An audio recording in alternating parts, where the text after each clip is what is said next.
Medieval India. Today, we are going to discuss developments which took place in the field of religion, folk art and languages in India. These developments have been important milestones in the evolution of the composite culture of India. New religious movements like Sufi and Sikhism along with the Bhakti movement has contributed immensely to this process. If you look around, you will see the impact of Islam on many aspects of Indian culture. You might have visited some famous monuments in India. These monuments stand as the symbols of the composite nature of Indo-Islamic culture in India. You can also see how various religions in India, including Islam, have influenced each other. Besides, every region in India is famous for giving shape to some folk art or the other. Development of folk arts through which the common people display their creativity is another significant aspect of Indian culture. The various regional languages that we speak have an interesting history which evolved during this particular period. Now, we shall study about the life of people under the Delhi Sultanate. When the Muslim invaders came to India, they decided to make it their home. They intermarried and took to the culture of the Indians. There was a mutual exchange in ideas and customs. In dress, speech, manners and intellectual outlook, the two influenced each other immensely. Some of these changes were in the field of society. The Indian society was divided into four major groups. They were the aristocrats, the priests, the townspeople and the peasants. The aristocrats included the Sultan and his relatives, the nobility and the landholders. They were also the Hindu Rajas, chiefs, Hindu merchants and bankers. These people concentrated all the wealth as well as the power in their hands. Needless to say that they were a group of very powerful people. They lived in great style and luxury. The Sultan outmatched everyone in this. He had to do it so as to maintain his superiority and his status. He had to show that he was different from the others. Whenever a new Sultan came to the throne, the khutbah or sermon was read out in his name in the Friday prayers at the mosque and coins were issued in his name. This established the new ruler on the throne. To maintain his distinction as a ruler, he was provided with many officers and servants at the royal household, where he lived in great luxury. Even the nobility imitated his style and showed off their wealth. Another class of people that were important were the priests. They were the Brahmins among the Hindus and ulemas among the Muslims. They were given grants of tax-free land for their maintenance and were often very powerful. The ulemas wielded great influence on the Muslim sultans, as we shall find out later, and often influenced their policies, but at other times, like during the reign of Alauddin Khilji, they were even ignored. Sometimes the priests were not interested in religious affairs, but were more interested in worldly affairs. Along with these people were the townspeople. In the town lived the wealthy merchants, traders and artisans. The nobility, the officers and the soldiers also stayed in the town that were the administrative and military centers. Places where the Sufis and Bhakti saints lived and places which housed important temples and mosques had become pilgrim centers. The artisans lived in their own special quarters. In fact, the weavers lived in the weavers' colony, the goldsmith in the goldsmith colony. This was the general pattern for all artisans and craftsmen. These people supplied luxury goods which were also sent abroad for trade. The royal karkhanas or workshops employed these workers for producing beautiful goods which were often used as gifts to be given away by the Sultan. The peasants, of course, lived in the villages and were often the worst off. They paid huge taxes to the state as land revenue. Any change of dynasty had no effect on their lives. Their life continued as before. The caste system was very rigid, and intercaste marriages and intercaste dining was totally prohibited. But exchange of ideas did take place on a large scale. Those who converted themselves to Islam did not forget their old customs. Thus, exchange of ideas and customs took place. Many Hindu customs were adopted by the Muslims, while many Muslim customs were adopted by the Hindus, like those concerning food, dress, clothing and music, besides many others. Trade was flourishing and many new towns came up to encourage trade. Some communities like the Baniyas, the Marwadis and the Multanis made trade their special vocation. The Banjaras traded in caravans and were continuously on the move, carrying goods from one place to another. Delhi was the center for the incoming as well as outgoing goods. There was rice from the east, sugar from Kannauj, wheat from the Doab and fine silks from the south. Besides this, there were luxury goods like metalware, ivory, jewelry, cotton textiles and many other. Goods from outside India like East Africa, Arabia and China also came to Delhi. According to Ibn Battuta, Delhi at that time was a magnificent city. The growth of trade encouraged the use of money, and at this time came into use the silver tanka, that is a sort of a coin. It was the most commonly used currency and was introduced by Iltutmish. Even the system of weights that were used at that time continued to be in use until the recent adoption of the metric system. When Islam came to India, Hinduism was in vogue, but by the time Hinduism had degenerated itself. There were superstitious beliefs, rituals and sacrifices. Brahmins had become very, very powerful and the caste system was very rigid. The people, especially the lower classes, were ill-treated. Islam was the opposite of what was in practice among the Hindus. It talked of equality, brotherhood and oneness of God. There were no dogmas in Islam. On the other hand, it had a simple doctrine and a democratic organization. The coming of Islam did not bring in many changes in the political structure of the country. On the other hand, it challenged the social pattern of society. The important result of this contact was the emergence of the Bhakti movement and the Sufi movement. Both the movements were based on the fact that God was supreme. All men were equal for Him, and bhakti or devotion to Him was the way to achieve salvation. The Muslims first came to India in the 8th century AD, mainly as traders. They were fascinated by the socio-cultural scenario in the country and decided to make India their home. The traders who came to India from Central and Western Asia carried back with them traces of Indian science and culture. As a result, they became cultural ambassadors of India by disseminating this knowledge to the Islamic world and from there to Europe. The immigrant Muslims also entered into matrimonial alliances with the local people and learned to live together in harmony. There was mutual exchange of ideas and customs. The Hindus and the Muslims influenced each other equally in dress, speech, manners, customs and intellectual pursuits.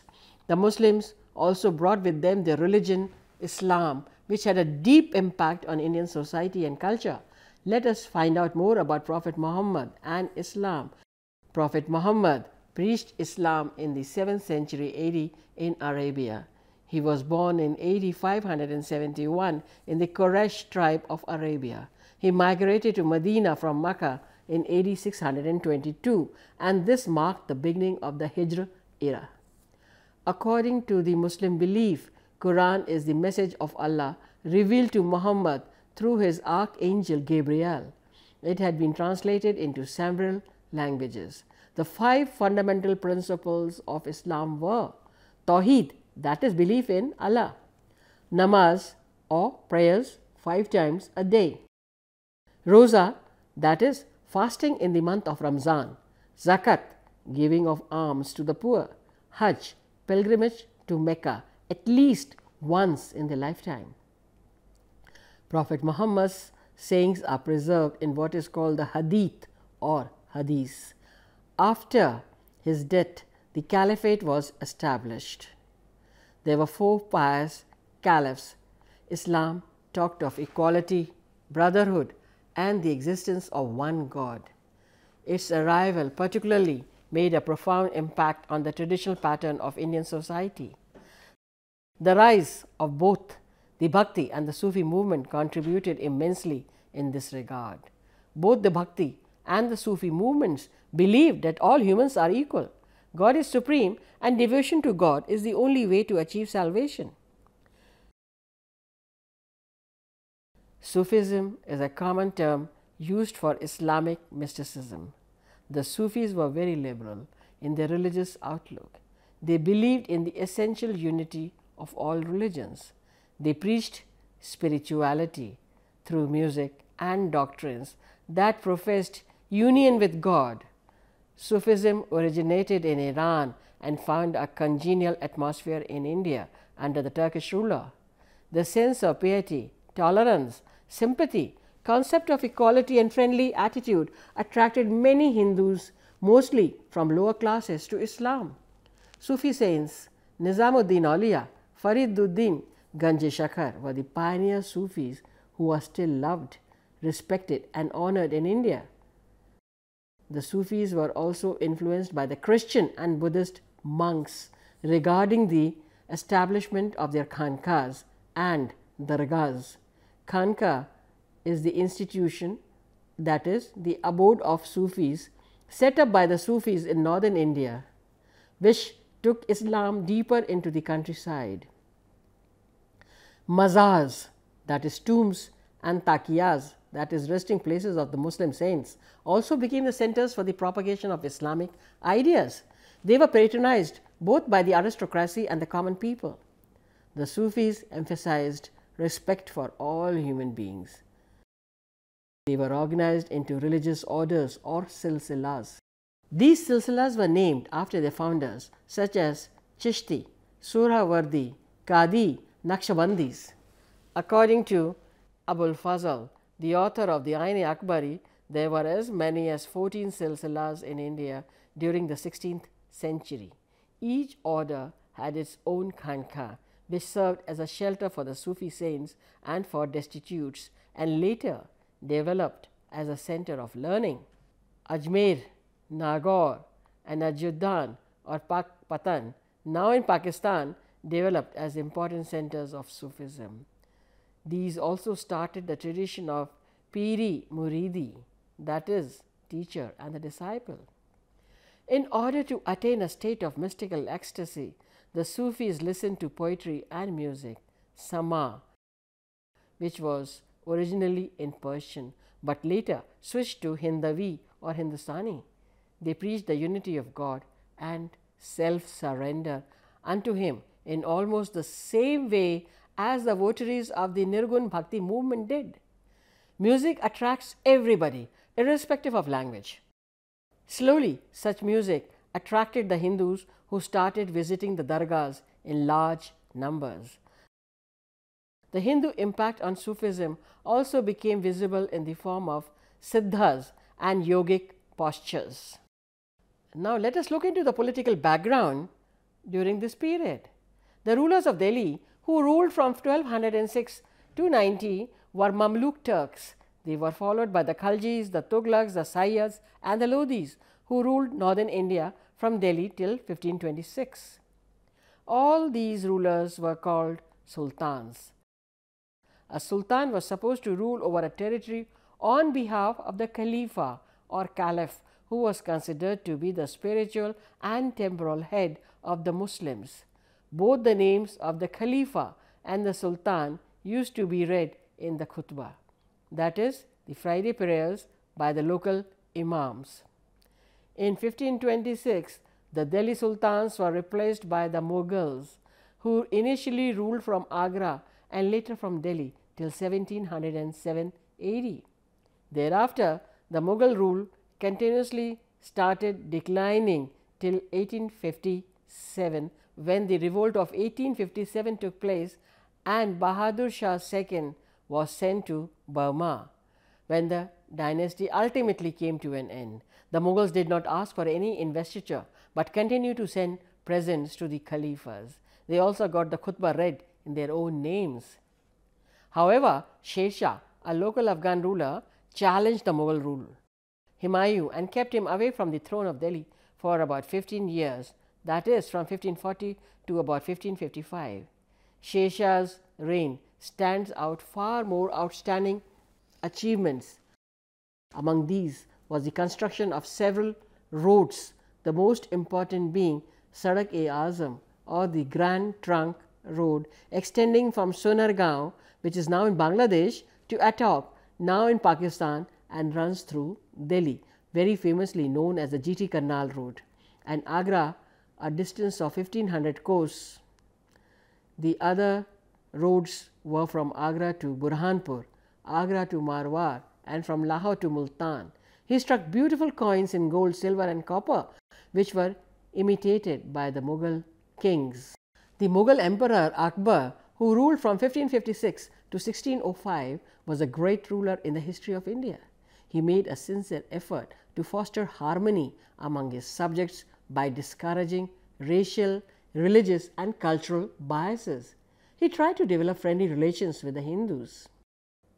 To fulfill his imperialistic ambitions, he entered into matrimonial alliances with the Rajput rulers. His greatest contribution was the political unification of the country and the establishment of an all-powerful central government with a uniform system of administration. Akbar was a great patron of art, architecture, and learning. As a secular-minded monarch, he also started a faith called Deen-e-Ilahi, which encompassed ideas from various religions. On every Thursday, scholars from different religious groups came to debate on religious issues raised by the emperor. This was done at the Ibadat Khana in Fatehpur Sikri at Agra. Though illiterate, Akbar patronized scholars and learned men. In his court, there were 9 gems or Navratna. For example, Mullah Do Pyaza, Hakim, Humam, Abdul Rahim Khan Khana, Abdul Tayal, Tansain, Raja Chodarmal, Raja Man Singh, Faizi, and Birbal.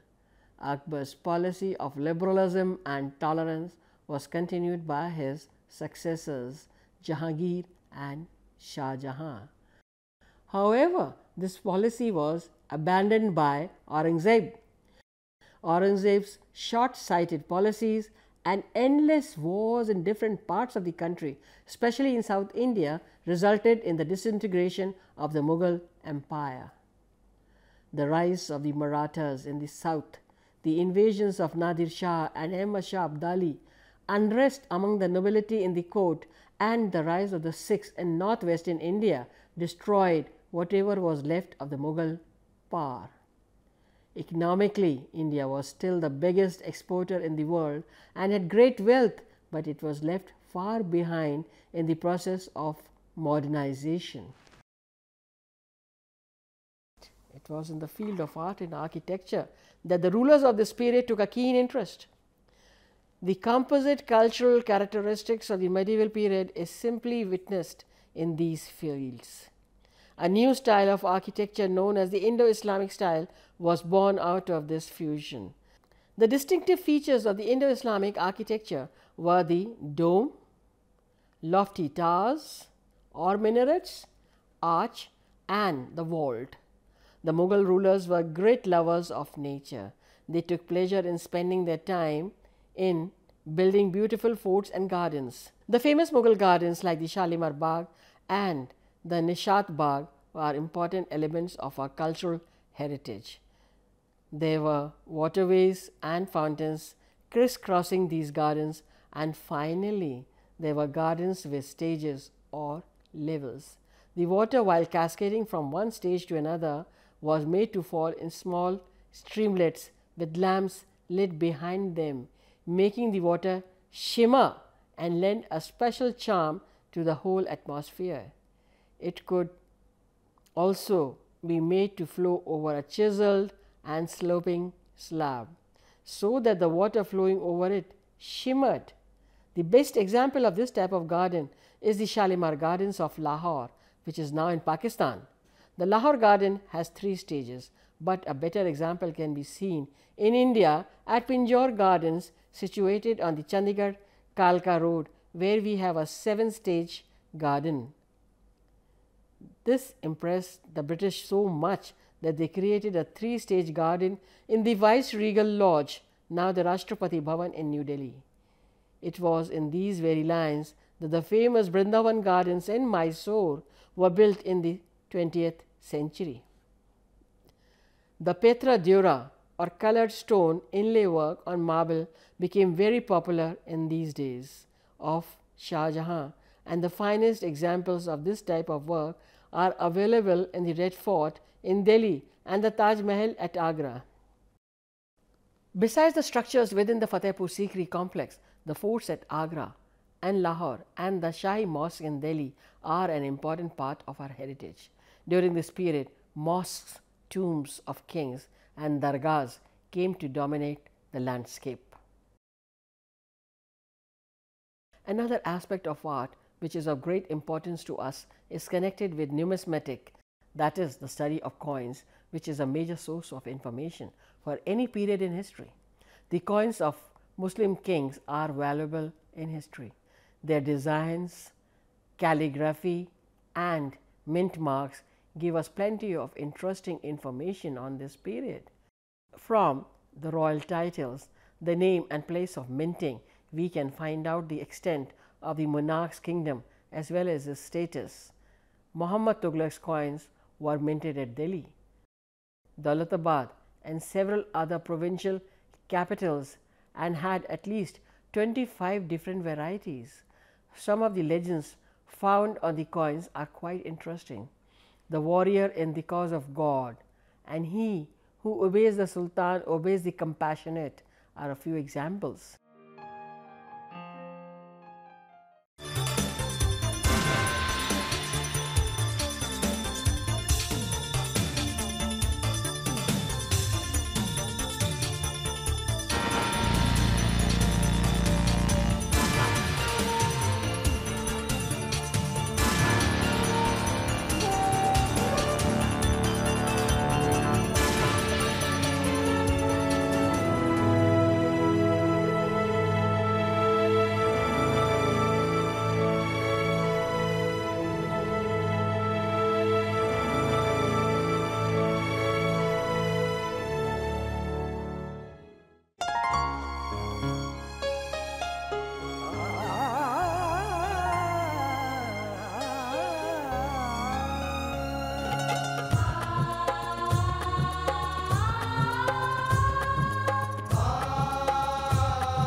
प्रकाशित करने राहों को आलोकित करने हम अपना दीपक स्वयं बने, हम अपना रास्ता स्वयं चुने।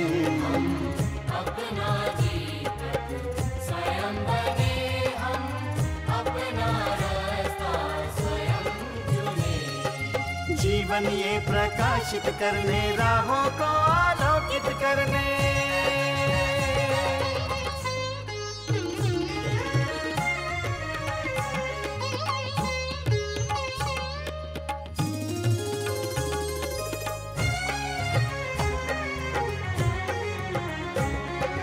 धन साधन समय की सीमा से विद्यालय जो मुक्त हो,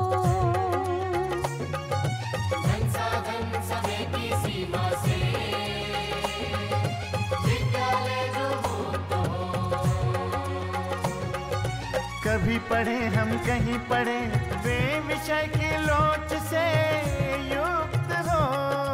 कभी पढ़े हम कहीं पढ़े, वे विषय की लोच से युक्त हो। मित्रों हम उठे और जागे, मंजिल आने की ध्वनि सुने हम, अपना जीवन स्वयं बने हम, अपना रास्ता स्वयं चुने। जीवन ये प्रकाशित करने, राहों को आलोकित करने।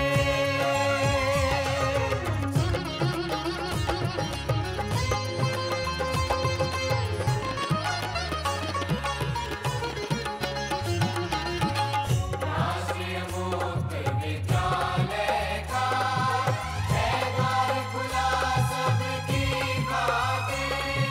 शिक्षा परीक्षा का अवसर एक बार ही क्यों मिलता फिर।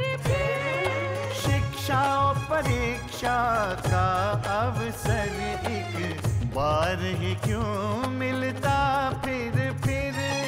दुनिया में इसके केंद्र बहुत, कोई मन चाहा केंद्र चुने हम, अपना जीवन स्वयं बने हम, अपना रास्ता स्वयं चुने। कोई मन चाहा केंद्र चुने हम, स्वयं बने हम,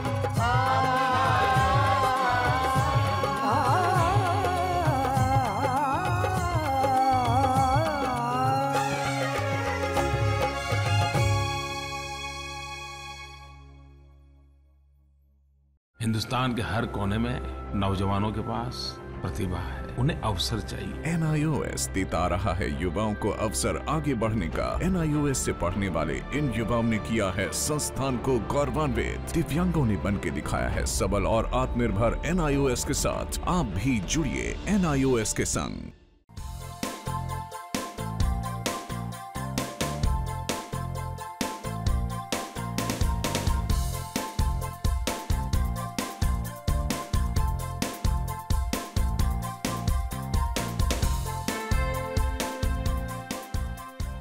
घर बैठे पाएं राष्ट्रीय मुक्त विद्यालय शिक्षा संस्थान यानी NIOS में एडमिशन, वो भी एकदम आसान तरीके से, जिससे शिक्षार्थियों को होगी समय और धन दोनों की बचत। NIOS से शिक्षा कभी भी कहीं भी। शिक्षार्थियों, क्या आप जानते हैं NIOS में एडमिशन लेने का सरल और सुगम तरीका, जिससे शिक्षार्थियों को ऑनलाइन प्रवेश लेने में सहूलियत मिलती है। NIOS में प्रवेश की प्रक्रिया पूर्णतया ऑनलाइन है। शिक्षार्थी घर बैठे इंटरनेट द्वारा प्रवेश के लिए सबसे पहले NIOS की वेबसाइट www.nios.ac.in पर लॉगिन करें। अपना ईमेल आईडी और पासवर्ड डालकर अपना पंजीकरण करें। पंजीकरण के बाद लॉगिन करने पर ऑनलाइन प्रवेश हेतु आवेदन पत्र खुलेगा। आवेदन पत्र को निर्देशानुसार भरें और प्रिंट आउट लें। इस प्रिंट आउट पर अपनी फोटो संलग्न करें। ऑनलाइन प्रवेश के लिए शुल्क हेतु भुगतान के तरीके हैं: क्रेडिट कार्ड के द्वारा, डेबिट कार्ड के द्वारा, राष्ट्रीयकृत बैंक के ड्राफ्ट के माध्यम से, जो कि सचिव NIOS नई दिल्ली या नोएडा के पक्ष में देय हो।